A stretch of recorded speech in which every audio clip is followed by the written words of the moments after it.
A cinematic masterpiece. Extraordinary.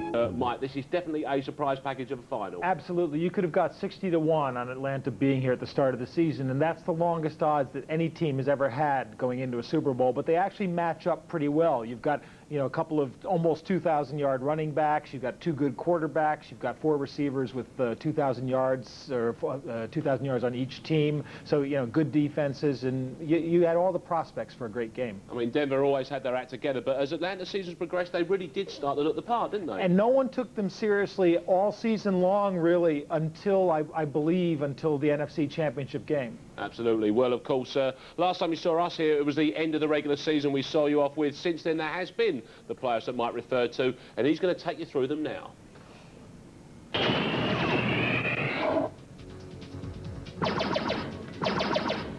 And the road to Miami started in Miami. Jimmy Johnson and the Dolphins entertaining the Bills. As usual, it came down to Doug Flutie. One last play, but the magic Flutie got sacked before he could get rid of the ball. And Jimmy Johnson did the full Goldberg on a box of Flutie Flakes.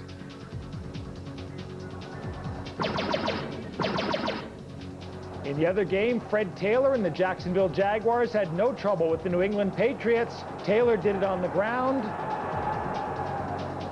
Mark Brunell and Jimmy Smith did it through the air.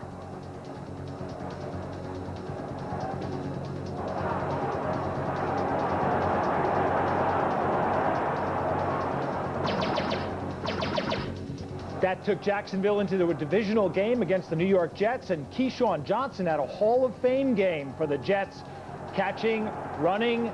He even blocked. He intercepted a pass. Keyshawn did everything. As Bill Parcells, the Big Tuna, was looking to become the first coach to take 3 different teams to the Super Bowl. Miami, meanwhile, went to a cold and windy Mile High Stadium, and Terrell Davis and the Broncos simply ran over the Dolphins. Revenge for the Broncos for their loss in Miami 3 weeks earlier.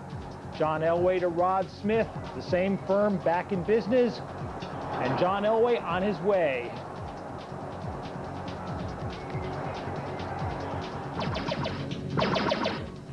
The Jets then went to Mile High Stadium. Vinny Testaverde threw for 250 yards in the first half. That touchdown put the Jets up 10-0, and that ignited John Elway and the Dolphins. 11 minutes later, the Broncos had scored 20 points in the third quarter. They led 20-10, and John Elway was on his way to Miami for his 5th Super Bowl. In the NFC, the Cardinals dumped all over the Dallas Cowboys. Jake the Snake and Big Larry were the centers of attraction as Arizona beat Dallas 20-7.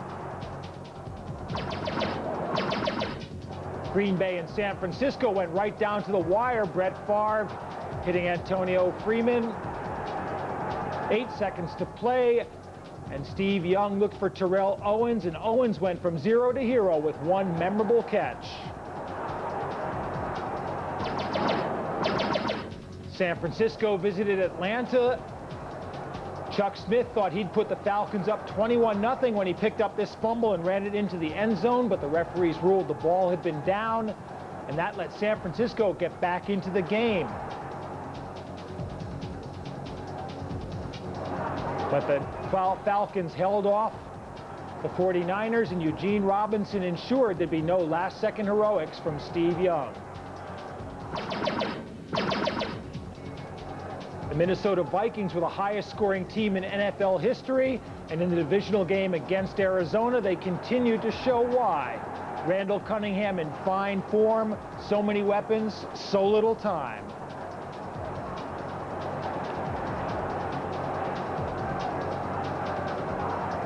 Leroy Horde filling in for Robert Smith. It made no difference. Dennis Green and the Vikings were on their way to the NFC Championship against Atlanta. And that game turned into Anderson country. Gary Anderson missed a 38-yard field goal that would have clinched it for the Vikings. His first miss of the entire season. And that set the stage for some last-second heroics by Chris Chandler. Chandler found Terrence Mathis for a touchdown to tie the game and send it into overtime. And in the overtime, it was another Anderson, Morton Anderson, from the exact same spot that Gary had missed, 38 yards out, hitting the field goal, and that put Atlanta in the Super Bowl. William White on his back with joy. Atlanta against Denver in Super Bowl 33.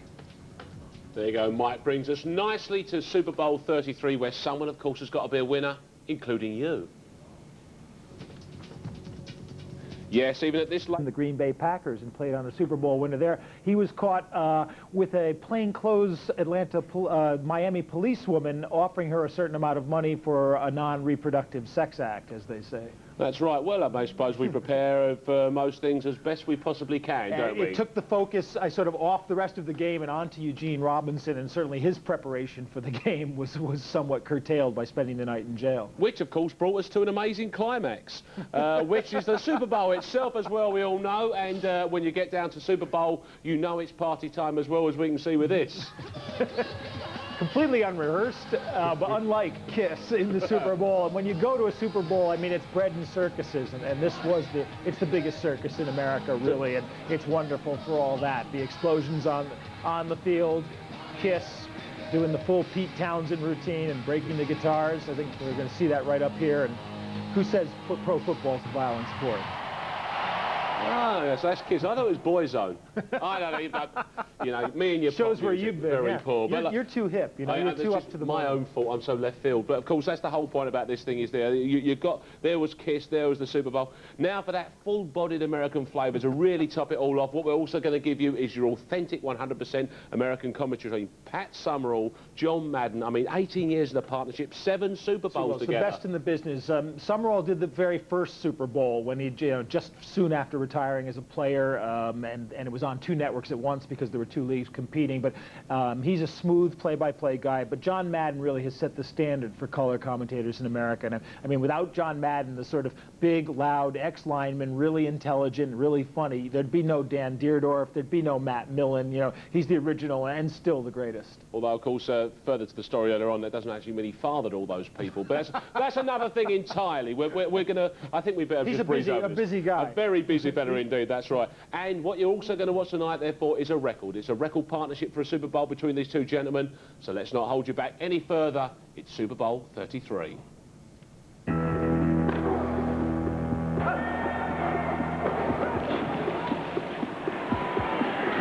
You dream of playing in this game, and this is what it's all about. I've been waiting for this moment ever since I put on shoulder pads when I was 7 years old. Tonight, you know, it's do or die. This is what we play for, is to champ. Beat the champ, you got to beat the champ. After tonight, the Dirty Bird will sweep the nation. You can't play football forever. Tonight may or may not be my last game, but I'm sure going to play it like it is. I never stopped wishing for this, never stopped fighting for it, and now it's here. The tough thing about success is that you have to keep on being a success. I'm going out there to bring the pain and do what I have to do to win the game. There can only be one standing. We are the world champions, and until someone proves otherwise, we will be the world champion. We want to be disrespected. We want to be the underdogs. But all you need to know at the end of the day is we're going to be ones at the podium smiling. It's the Mile High Salute versus the Dirty Bird. The walk down the tunnel on Super Bowl Sunday can feel like a lifetime to a player. Every step filled with a different emotion. Cinderella has made it to the bowl, and by beating the Denver Broncos, the Falcons can erase a 33-year history of failure and at the same time give head coach Dan Reeves a chance at redemption. The Denver Broncos are back to defend their title, and after 16 glorious seasons, tonight can be number 7's final performance. The Broncos' motivation will be to win one more for their legendary leader and go out on top of the world. And that's Tim Dwight, and there's no such thing as a touchback with him. And there is an exciting football player, Tim Dwight. He's only a rookie out of Iowa, but he is a heck of a returner. The ball just blew off the tee for a second time, so now what they do is they bring in a holder. Right, and that is Torrey Jones, who's come in to hold it. You know, and that really doesn't affect their coverage when they do this, Pat, because the guy that they bring in to hold is also the safety. So on every kickoff coverage, you have 2 safeties. Torrey James holding. And the kick sails down to Tim Dwight at about the 6. And Dwight has some room and a hole to go, and from behind, and it's a good thing by George Coghill. He is an exciting guy, isn't he? That Tim Dwight. Woo! Let's have a look at the Atlanta starting lineup. Chris Chandler is the quarterback. Reeves, Dan Reeves, and everyone else said he's a lot better than we thought he was going to be. There's the offensive line. Collins, Williams, Tobeck, the center, Whitfield, and Salam. Backs and receivers, Kozlowski, Tony Martin and Terrence Mathis wide, and Jamal Anderson, number 32, the deep back. Kozlowski in front of him as Mathis moves in motion. Jamal Anderson, midfield, first down. Let's look at the Denver defense as they're challenged on first down.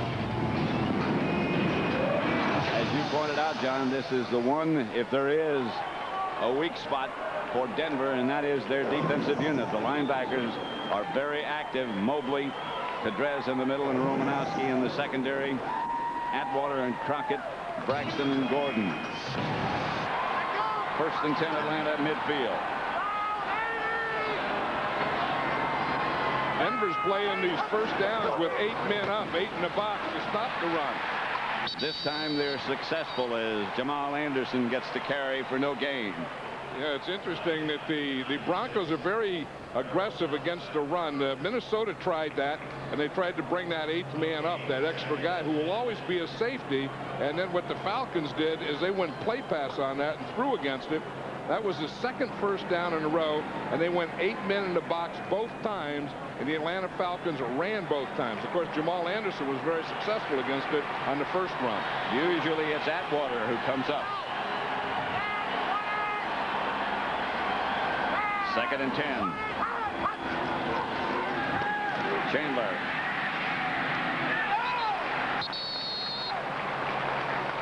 Tony Martin made the stretching catch, kept it in bounds, picked up about 5. Tony Martin is really something. He's their speed guy. You know, Terrence Mathis plays the other side. He does that possession stuff. And you'll see Tony Martin right out here, and he has good speed. So when a guy has good speed, a defensive back tends to give more of a cushion, like Ray Crockett did on that play, and you can get a lot of stuff in front of him. Although I think that one was too short. They gave him 4 yards, making it 3rd and 6. And another passing down for Chandler, who goes deep. We were hoping flag. If you were the Atlanta player pointing, that was Tony Martin, and a flag he got. Yeah, but that was Ray Crockett on Tony Martin out there. The Denver Broncos on that defense were nickel defense, meaning they used 5 defensive backs. 27 defense, first down. Pass defense called against Atwater. That's Steve Atwater. Well, Crockett is up here. Steve Atwater is the guy that's back, so he didn't call pass interference here, and you're going to see him come over. No, they called the wrong guy. That was sure Ray did. Crockett. Yep, it was. Yeah, Atwater didn't even make the picture. No. So if they called that, it had to be on Ray Crockett. 25-yard penalty. First and 10 Atlanta. Jamal Anderson takes the pitch back, cuts back inside the 20 to the 15 and crosses it. You know, one thing, Pat, you always talk about these games and being big games. You have to be able to run and pass, but turnovers and penalties always play such a big part in it. But we said earlier that Jamal Anderson has to get off to a good start, and a good start is like this, finding holes so that he can square his shoulders and run downhill. Which is exactly what he's doing right here. Look how powerful he is. I mean, from the waist down, he is very, very powerful, and that's where he gets all his drive. 5'11", just over 230. And when he was in college, he was a 250-pound fullback. Second and 3.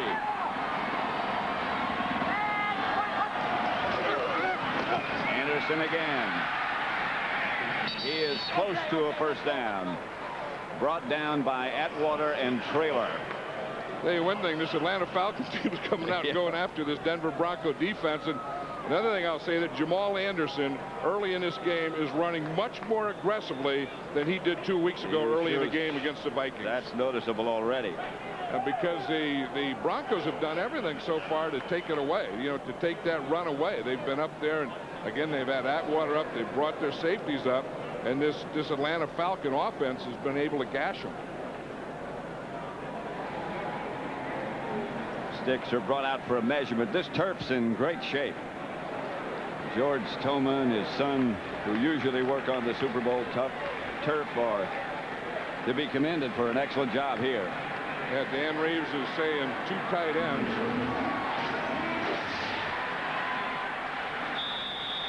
Oh, here's something interesting. He's putting little Tim Dwight in there. Now, sometimes they'll sneak Tim Dwight in the backfield. Light him up at tailback. Yep, and they're not doing it here. I mean, he's out there as a slot now. But they got that bunch formation. You see the 3 guys over here. Right, to the right. 3rd and short. The sneak by Chandler should be enough. It is. First down, Atlanta. Yeah, that was the old trick where you put the bunch out there and you want them to say, look out for the bunch, bunch right, bunch right, bunch right, and then your quarterback sneak. You see what happens? See, they're getting them here, so everything is pointing out here. Everyone's looking, what are they going to do out here? And then you just take your quarterback and let him sneak the ball. See, they spread them out a little, then they give them motion, and then they get their lead with the motion, and Chris Chandler just picks up that first down. Just outside the 10. The old distraction before the sneak. Mathis, the move man. The handoff is to Anderson. Finds a little gap and gets to about the 8. Stopped by Tanabasa. You know, against the Minnesota Vikings, we said how the Atlanta Falcons started out, and they started out passing in order to run later. And in this game, they're starting out running. I mean, that time, they just went to the left side, and he just got right in there behind Brian Kozlowski. Well, if you talk to the coaches, both of them, almost to a word, said the same thing. We've got to be able to run the ball, and we've got to be able to stop the run. Well, you know, Chris Chandler told us yesterday, he said, I hope we start out passing and then run later, but he didn't give us hope. Nope. Back to throw it. Here comes the Bronco blitz, and Chandler's going to take off with it. Throws it incomplete. For Santiago, who was... Oh, and Bill Romanowski really had a shot on him. As you said, he was coming on a blitz, and he had Chandler zeroed in. And Chandler, here's Romanowski right here. Now watch here. Chandler feels it right now. He gets picked off a little, and he just steps up. Say, the guy that saved him was his fullback, Brian Kozlowski. That's exactly right. Here's Santiago, who tipped the ball. 3rd and goal at the 8. The 9th play of the drive. Chandler drops. Here comes a blitz again, and down goes Chandler in the arms of Romanowski. Romanowski didn't get him on the other side, but he's zeroed in on from the right side. He said, I missed him once. He said, Kozlowski got me. You got away, but you didn't get away that time. The Broncos, you see, they're not only bringing Romanowski, they're bringing number 21, Darian Gordon, off the corner. Yeah. See, they're bringing both of them. Here comes Romanowski to the inside, Darian Gordon from the outside. And Romanowski, until this year, had not been a big blitzer for the Denver Broncos. From 32 yards out, Morton Anderson will try to put the Falcons on the board. He hit the one in overtime. This one's good as well.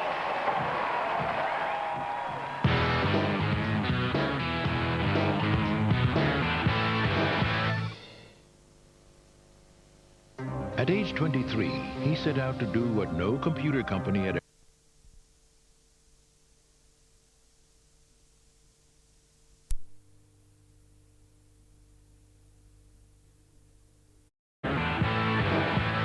Welcome back to the highlights of Super Bowl XXXIII. First blood to the Dirty Birds following their initial drive.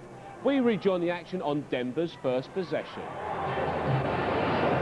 The offensive line, they don't talk, they just block. And a speedy group of receivers for Elway, and a great running back, Terrell Davis, Rod Smith, Shannon Sharp, the tight end.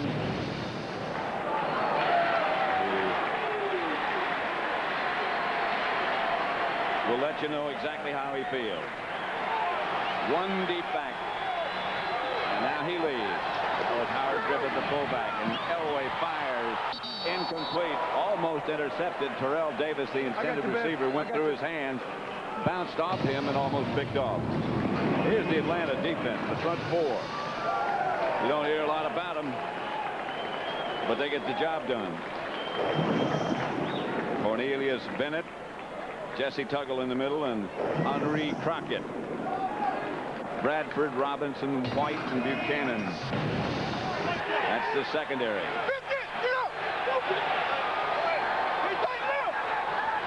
The second play in a row, the Broncos are in an empty backfield. Elway fires across the middle. Pass fluttered getting there, but it got there to Shannon Sharp. Yeah, this is the thing that the Broncos will do to spread yet. See, here's John Elway here. Then he has a receiver here, here, here, here, and here. 5 receivers, and no one in the backfield other than the quarterback.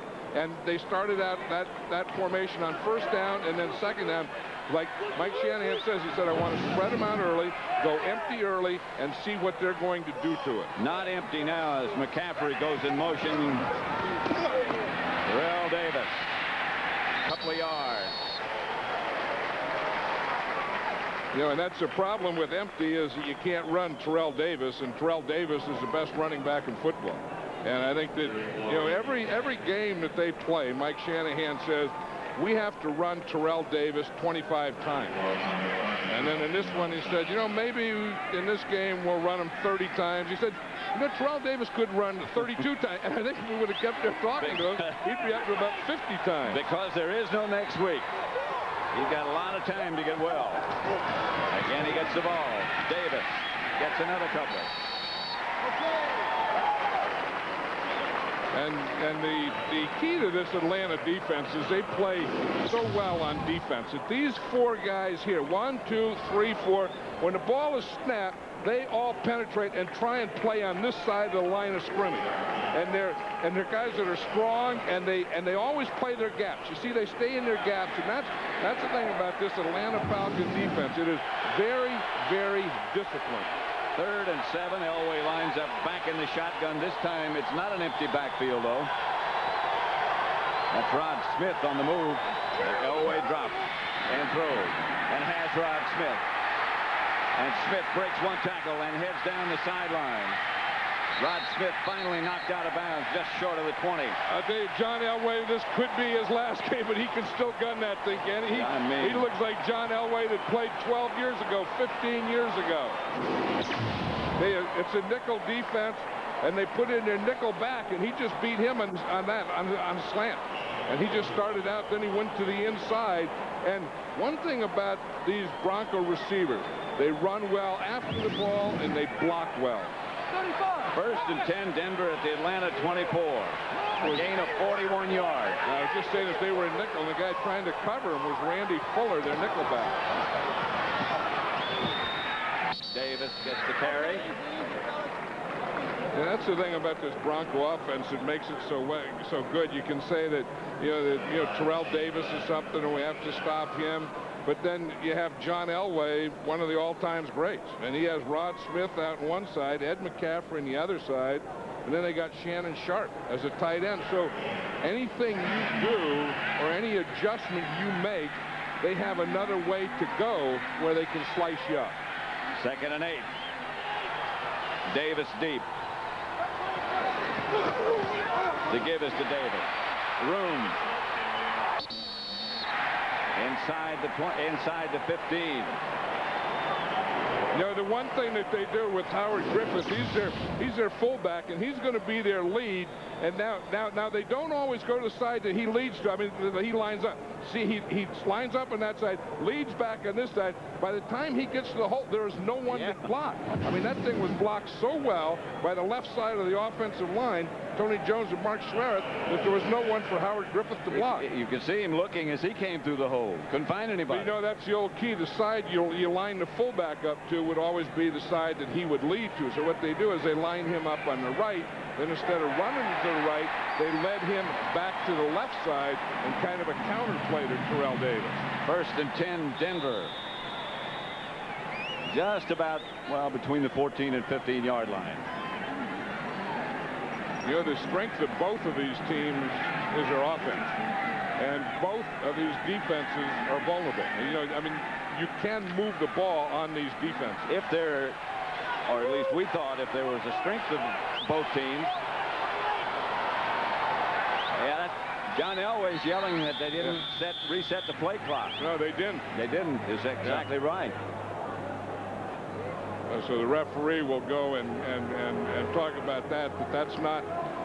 If it were too much time, if the clock had been reset, that would be a penalty against the Broncos. But not resetting the clock, they can't penalize the Broncos. There is no penalty. The clock was not reset. 25. That's correct. It was not reset. Sorry to say is both these teams, the strength of their defense, and as you pointed out, defense is not their strength. But if there is a strength, they don't allow too much rushing yard. No, they play the run well. They're very disciplined. Ray Buchanan is a heck of a cornerback. That's Davis. Didn't get back to the line of scrimmage. Chuck Smith came around the corner. And Chuck Smith is the reason that Davis didn't get back to the line of scrimmage. And like we say all the time, if you're going to stop a great runner, the way to stop him is on his side of the line of scrimmage. And watch Chuck Smith. He's going to come in here. You see, and they were trying to pull and trap him, and he beat that trap, and he ends up on this side of the line of scrimmage, and he gets Terrell Davis before he ever gets back to the original line of scrimmage. Right around the trapper. He lost about a half a yard.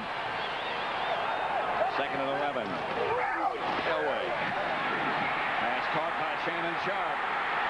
Sharp might be down just shy of the goal line. The Broncos are signaling touchdown. As Sharp is limping. And that's the first one on Eugene Robinson. We're talking about Eugene Robinson, whether he thought he could play or not. Shannon Sharp gets up limping off that play, but they knew if they had to cover him, if Eugene Robinson was going to get on him, they were going to work the ball to Shannon Sharp. And I'll tell you, you're going to see it here, and he starts to the inside right here, and you see Eugene Robinson just missed the ball there, and Shannon Sharp is so strong that he ran right through Eugene Robinson's try to break up. Two tight ends set up for the Broncos. Howard Griffith, the ball carrier, puts Denver ahead. Touchdown Broncos. And you don't see that one a lot. You know, they're really keying on Terrell Davis. And you expect them to hand the ball down there to Terrell Davis. Terrell Davis goes one way. He's used as a decoy. And in fact, they just come back to Howard Griffith. But you see here, they got the motion, and then here comes Howard Griffith here. You see Howard Griffith comes to the left, and you just see Terrell Davis went to the right. So everyone's keying on number 30, and what? They hand it to number 25, and he 29. Gets into the end zone. Elam for the extra point. 7-3. Denver leads. Shannon Sharp hurt as he set up the touchdown. The scoring drive went 80 yards. So John Elway wasting no time in getting the Broncos on the scoreboard.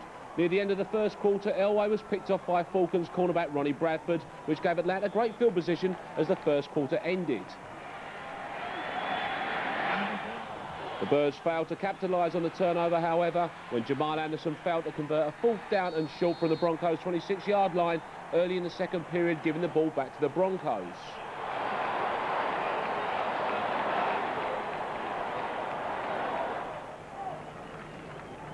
Shannon Sharp returned to the field, but the injury he received in setting up Howard Griffith's touchdown was to keep him away from further action. However, John Elway marched the defending Super Bowl champions down the field, where Jason Elam converted a 26-yard field goal to extend Denver's lead to 7 points. We get back to the action on the ensuing kickoff.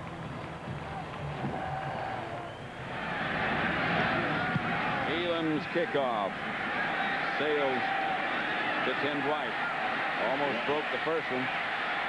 This one up to the 26, where Atlanta will take over. He almost got broken on that one. Oh. Under that hat, Allie McBeal. But you know, Allie was just saying, what she's saying to that guy is Chris Chandler has only thrown 3 passes today. Yeah. Every time on first down, it's been a run. And she thinks, Allie thinks, that right now would be a good time for Chandler to start passing and specifically start throwing some on first down. You really think that was the subject of their discussion? Right here, right now, this play. Chandler drops. Outside man is open is Mathis. She's amazing. That Ellie McBeal is utterly amazing. Did she say Martin or Mathis? It didn't make any difference. She just said throw because they're playing off and they're ganging up on the run because they've been running every first down. They said, you know, just throw it on first down. And since Chris Chandler is really a good passer, I mean, he's really a good quarterback, and they haven't gotten him into the game yet. As I said, that right there was just the fourth pass that he's thrown all day. First and 10. You better go down, send somebody down for Allie at the half. She got some pretty good ideas. Chandler again. Mathis again. Stayed on his feet. Taken down finally by Glenn Pedrez, but he was about to set sail. And I think that the Atlanta Falcons have had enough. Remember the last time they had that, you know, third down, they didn't get it, short fourth down, they didn't get it. And here their line has to start. The first thing you have to do is you have to have good pass protection. You have to pick up the blitz. Jamal Anderson make a heck of a block on picking up that blitz there. That was Romanowski he picked up. Yep, and then Mathis runs a nice route out here on Ray Crockett. Again, they're selling you up. They're making them think they're going up, and then they're just breaking out short. First and 10 Atlanta. 10-3 Denver lead. Here's Chandler back in the pocket outside to Anderson. Jamal Anderson out of bounds at about the 11. Yep, and that's the first time that they ran a play pass in this game, and that's what Chandler does so well. In fact, Jamal Anderson does that well too, where you fake the run. You fake the run, and then you throw the ball. Now, watch this fake here. Watch Jamal Anderson here. Part of this is Chandler, and the fake. Part of it is Jamal Anderson. See how he puts his arms out there, and then he just carries out that thing. See, and then Chandler looks the other way, and Jamal Anderson keeps going like he's running. Then they say, oh, he doesn't have the ball, but they let him go as a pass receiver. Second, about a yard. Anderson nudges left, and that last little lunge, I'm sure, got him enough for a first. Well, they brought Terrence Mathis in there, so they had their fullback, Brian Kozlowski, and Terrence Mathis. They bring their wide receivers, both of these teams do. They bring their wide receivers in, and they use them as blockers. Now, here's Kozlowski. He's the fullback. He gets a lead block there. Pretty good. He gets a pretty good push in there for Anderson. And then just outside of him was number 81, Kevin Mathis, making a block. Terrence Mathis making a block. First down, Atlanta. Anderson's the deep back. He gets the carry. Kozlowski in front of him. Anderson down to about the 8 or 9. Yeah, that's the same thing that Denver did earlier. You know, we talked about usually when the fullback lines up here, they're going to run to this side. So to counter it, you line your fullback up here, then you lead him over here. Then you start here. So they think that the lead is coming here, but you take a lead to the other side. You see Kozlowski's over there. Now instead of leading straight ahead, he leads back to his right, and he's darn near like the pulling guard. And Jamal Anderson just gets right in his back pocket. Kozlowski got a good block on Pedrez.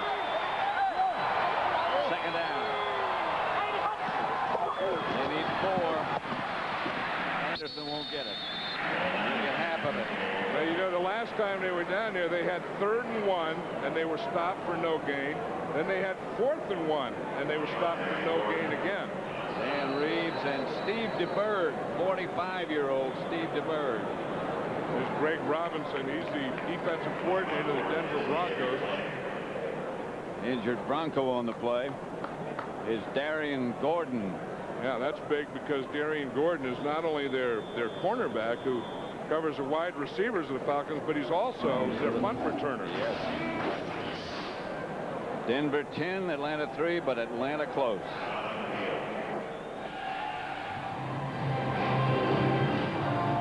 Watch Jamal Anderson here. Here, Pat, watch his left knee. Hits Darian Gordon right in the head. Darian Gordon is going to tackle him low, and with Jamal Anderson, that is a mistake. He got the knee right in the head. Torrey James has taken his place. Looks like he got him twice. Fake is to Anderson. Chandler's throw is over the head of Tim Dwight and out of the end zone. And now they'll take the 3. Yeah, you know, and had they taken the other 3, and even if they make this and they made the other one, it would be 10-9 instead of 10-6. But that was a good drive. I mean, they finally opened up a little offensively. Chris Chandler started throwing the ball. That loosened up the defense a little. Jamal Anderson running, and that was a good mixture drive. Morton Anderson from 26 yards this time to try to make it 10-6. I don't think he did make it 10-6. He missed it. He pulled it. Woo. The life of a kicker. 1 week you're the hero. Now you hang your head. 10-3 it remains.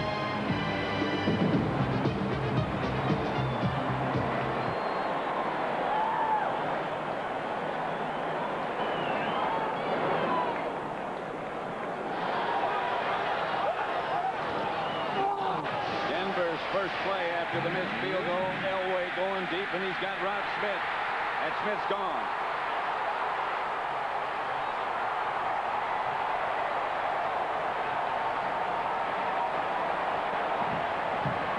John Elway could play another 10 years. Rod Smith ran right by Eugene Robinson.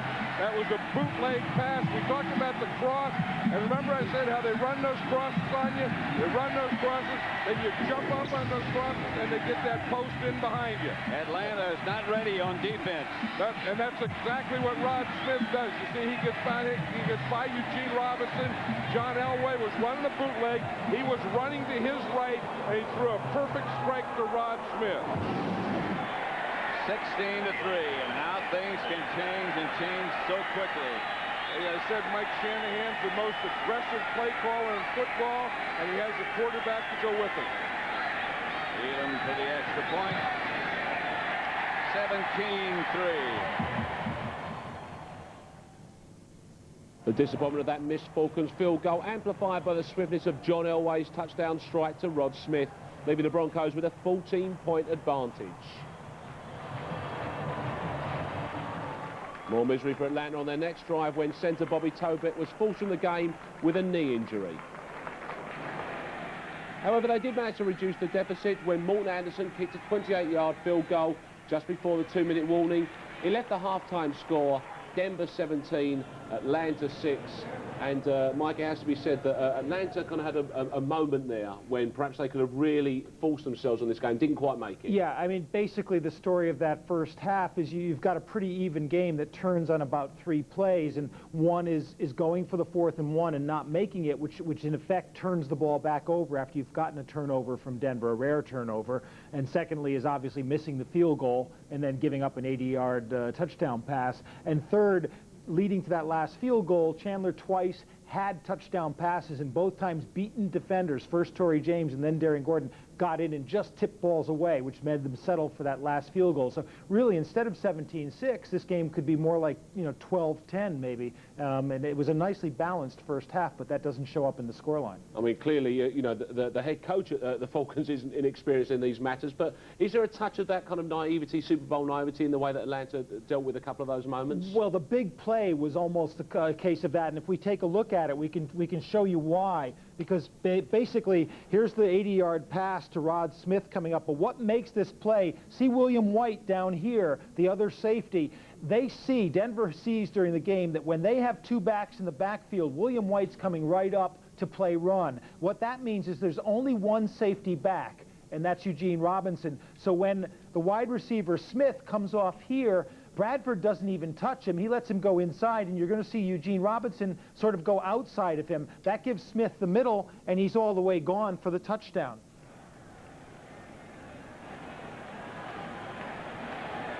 And you see Elway sees him open, and he's long gone. Eugene Robinson just let him get inside, which you can't afford to do. And, of course, Eugene Robinson, everybody wondering whether he's going to be there. Now, watch here. See, he's telling Bradford to get outside, so Bradford never gets a hand on Smith, doesn't slow him up, and Eugene Robinson goes outside, and that's it. You can't give him the inside. And this has been one of the things. Denver's playing 8 men up all the time on their defensive front, and Atlanta Atlanta hasn't been able to the eighth man is a safety. He's in the middle of the field. Atlanta hasn't been able to take advantage of that.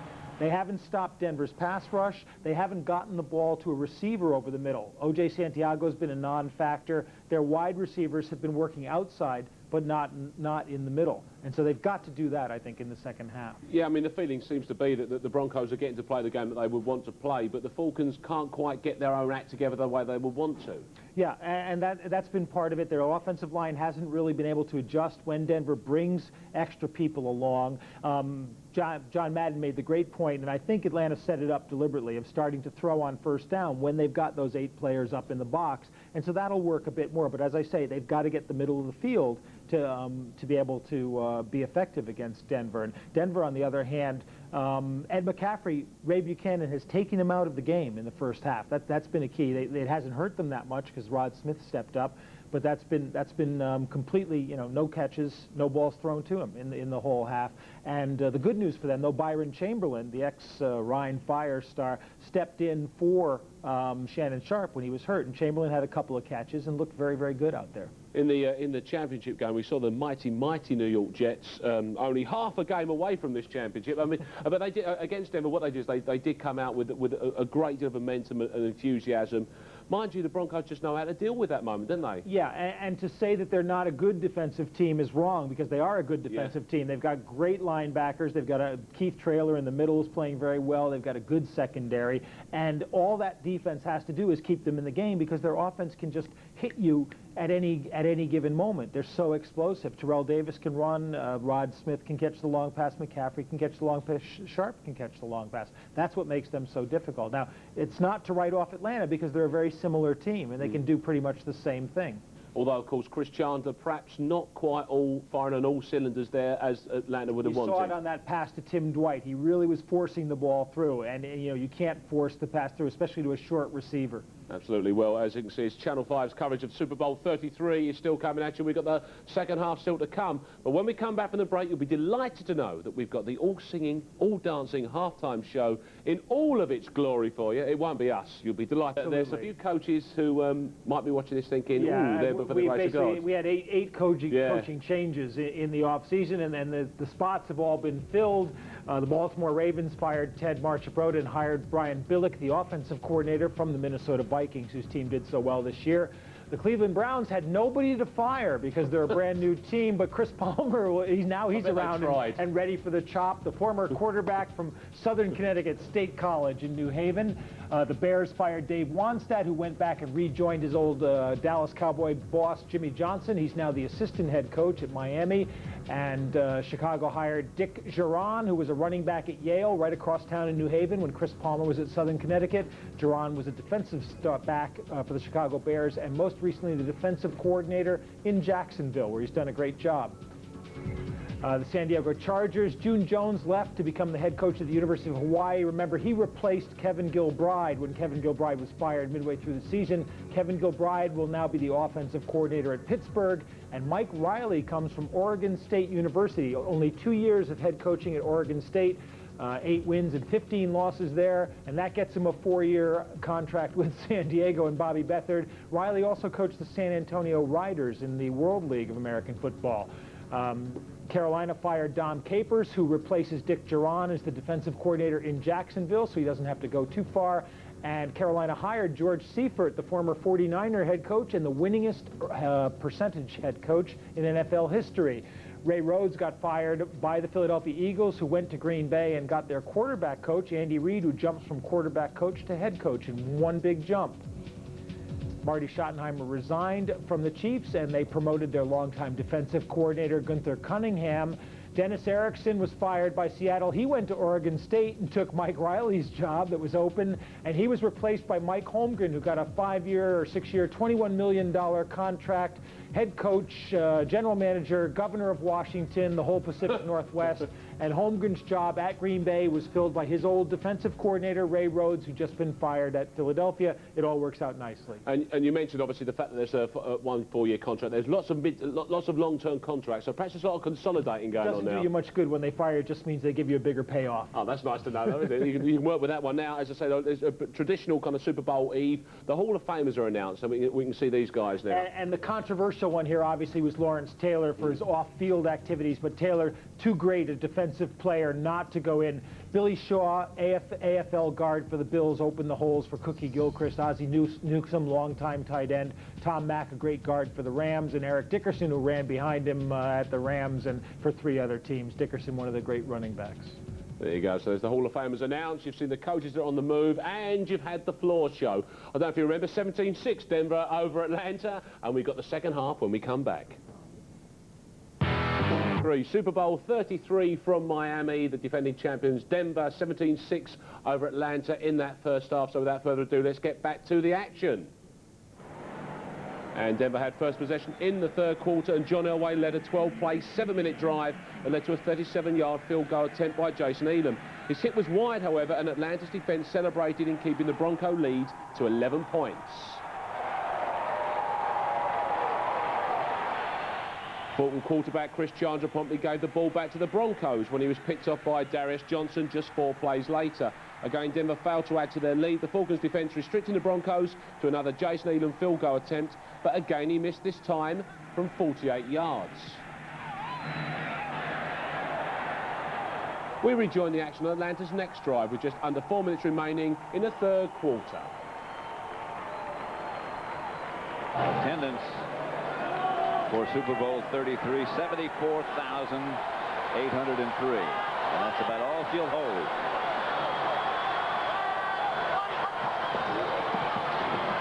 Jamal Anderson runs over one of the Broncos and out of bounds after he crosses midfield. Ray Crockett. Yeah, that's one of the things that Jamal Anderson does well.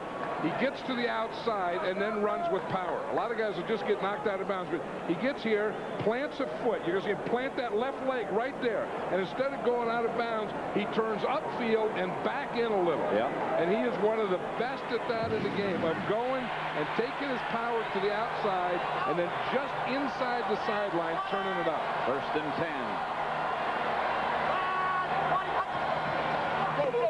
Fake to Anderson. Throw to Terrence Mathis, out of bounds, another Atlanta first down. Ray Crockett again knocked him out of bounds. Yeah, Atlanta, the Denver Broncos, by missing field goals and things, I mean, Atlanta's had all kinds of opportunities. They really have. And they just hang in there like they're like an old bologna sandwich or something. You know, you let it sit around there, you get hungry enough, and pretty soon you eat it. And that's what Atlanta's doing. I mean, you let them sit around there, you let them sit around there, you let them sit around there, and they're going to start looking pretty good.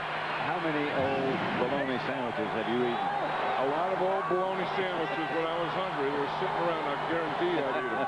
You know, stuffed sandwich sitting around. Straight ahead is Anderson. Spins away from one blocker, one tackler, and gets all the way down to the 21-yard line.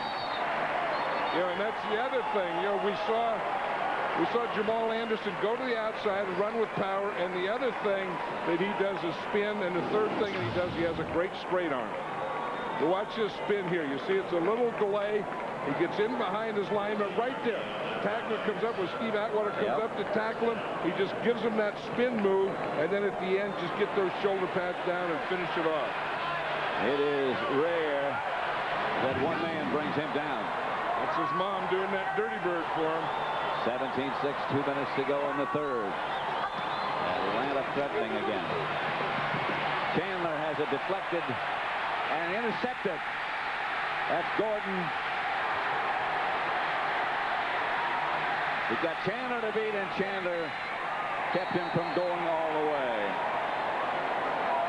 Keith Turner deflected the pass.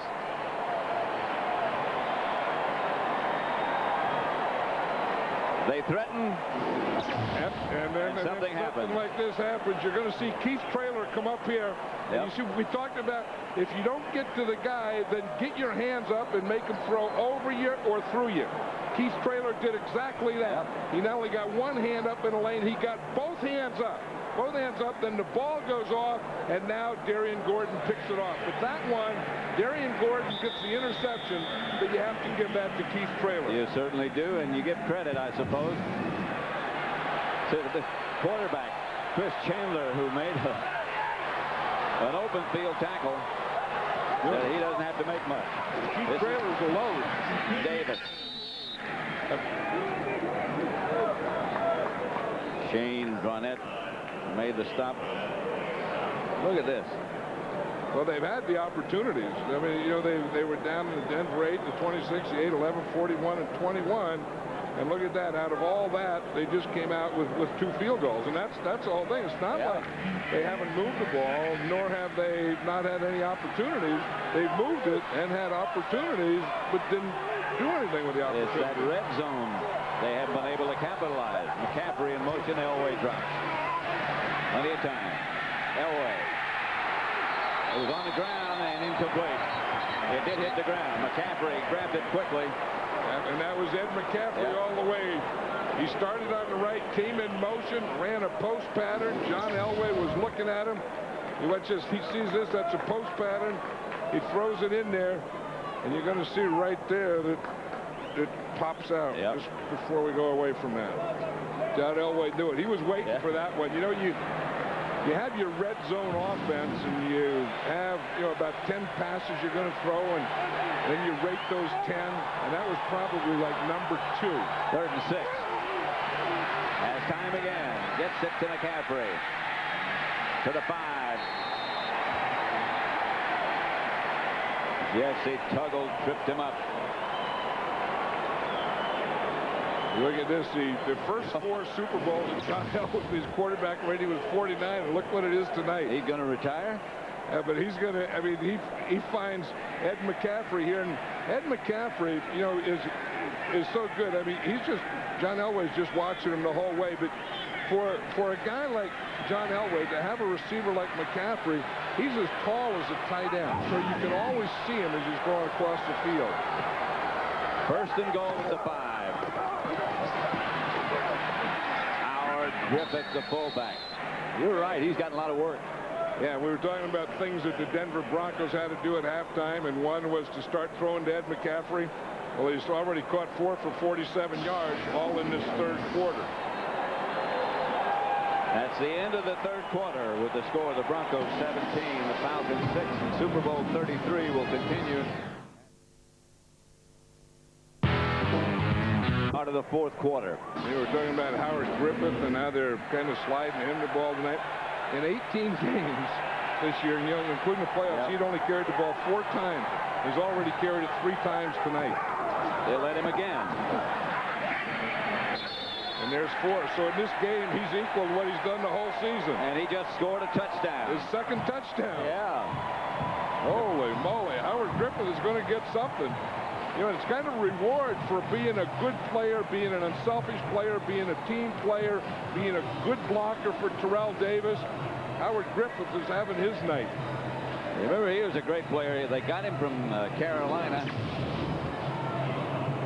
He was a very, very good player there, and he's continued with Denver. Yeah, see, the thing is on that is they had Terrell Davis going the other way, and they're still keying Terrell Davis. They should. Terrell Davis goes one way, and then they just hand the ball to Howard Griffith. 23-6. Cornelius Bennett last to get up.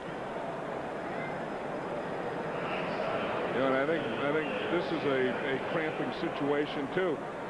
Now watch this. Here's Terrell Davis. You see, everyone's keying on him. Terrell Davis goes out to the right, and then Howard Griffith just comes right back to the left.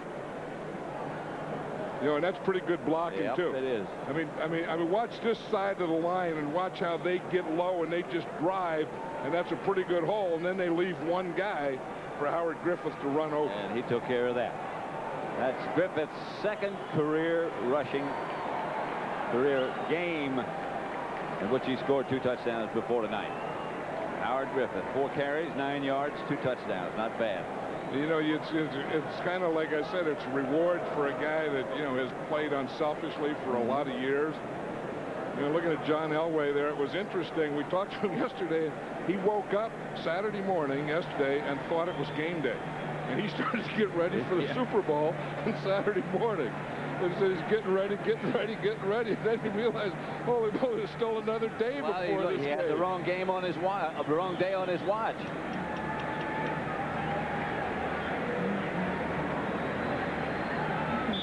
You know, the thing is, on the touchdown, one of the officials has to see the football, and all to be a touchdown, the football has to break the plane of the goal line.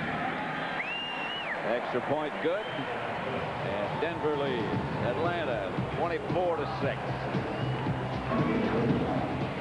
Matt Bowen, the owner of the Broncos, and he had his head in his hands just a minute ago, unlike a team that is owned by him that leads 24-6. Yeah, but I know what that means. I mean, you have the lead, everything's going well, and you only have 1 quarter between you and a repeat. Ken Dwight to the 30. And he just wants to get that 1 quarter over and get down and start celebrating 2 world championships back to back. Atlanta down 24-6. They've got to get something going.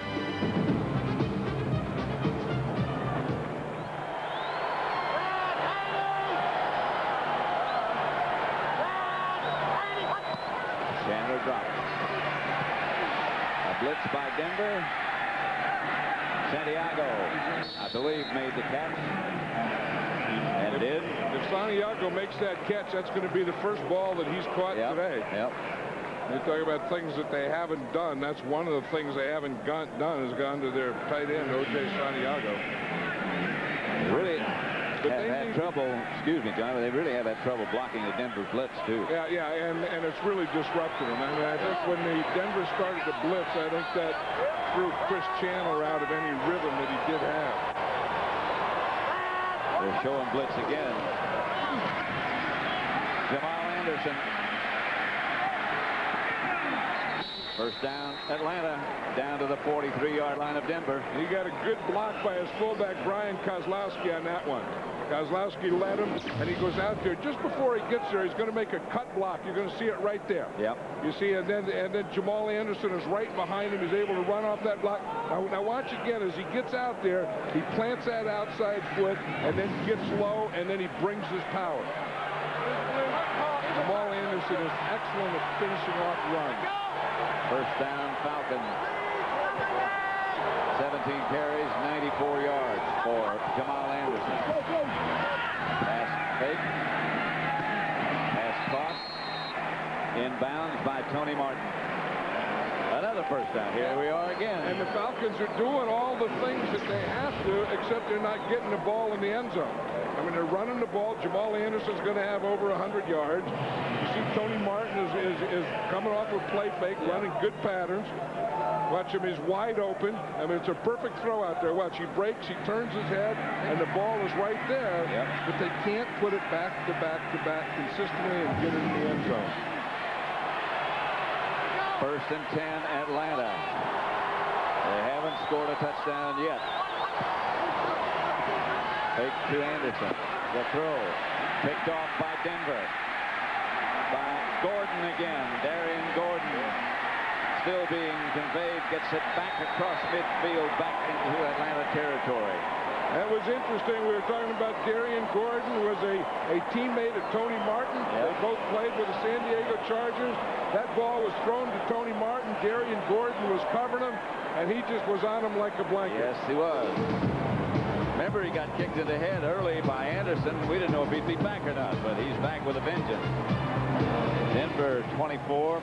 Gordon just intercepted Chandler, and it's first down, Denver. John Elway, who's had a spectacular night, runs the offense.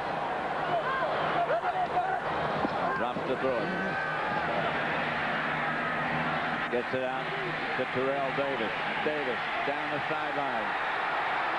Finally knocked out of bounds. Yeah, that's the thing with having so many great players like Terrell Davis. So many weapons. That he can be your dump-off. I mean, he has guys running out for patterns. He has Rod Smith on one side. He has Ed McCaffrey, and then he has this guy who's his check down. Watch, he fakes to him on the play pass, and he just goes and stops. John Elway's in trouble. He needs someone to throw to, and that's not bad when you need someone to throw to, and you look out there and you see number 30 in a white jersey. Look at this. You see, he gets away from that rush there, and he looks, he sees a friend. Lavelle replaced Davis, and he hammers down inside the 5, about the 2, Boy, 2.5. They got him going now. I mean, Tony Jones, the left tackle, and Mark Schlereth, the left guard, have been doing an outstanding job all day. Second goal with the 3. Elway, quarterback draw, close, touchdown. 16 years, if it's your last game, you might as well get one that way, too, huh? Why not? All he has to do is get that ball across the lane. I tell you, this team loves John Elway. John Elway loves this team. The state of Colorado, Denver, they all love John Elway.